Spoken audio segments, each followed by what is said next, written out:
I'm a little skeptical that we're going to have systems the next 3 or 5 years that are going to be able to train on the president's preferences. I'm not even sure how you do that, and to reach decisions that are reliably reflective of the president's desires as agents. So I think here it's worth emphasizing that all of these claims about whether AI is quote unquote good or bad at something, they're strongest when they're comparative claims, right? So the question is not so much, is the AI going to be a perfect agent, right? Any more than, is Spotify a perfect DJ? Or does Netflix perfectly predict the next sci-fi show I want to watch?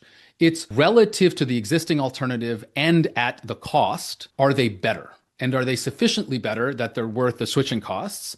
And are they sufficiently better that it's worth it for people like you and me who care about the executive branch to think that this is going to be important going forward? I think AI is going to be least interesting in situations which are very high salience, in which the president's preferences are probably fairly easily understandable to the extent that they exist. And again, I'm not sure they even necessarily exist by the people around him. So based on what I know about Donald Trump, is it were up to him, he would absolutely have taken that second strike, right?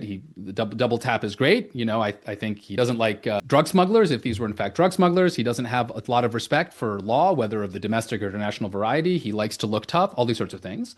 But at the same time, right, he likes to avoid bad PR.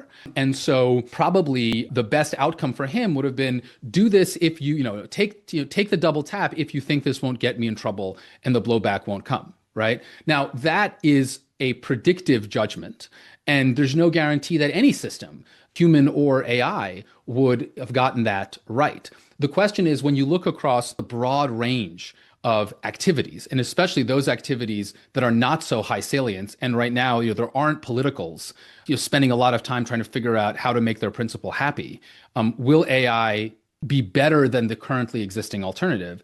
And I think there's at least a strong possibility that the answer is yes to that.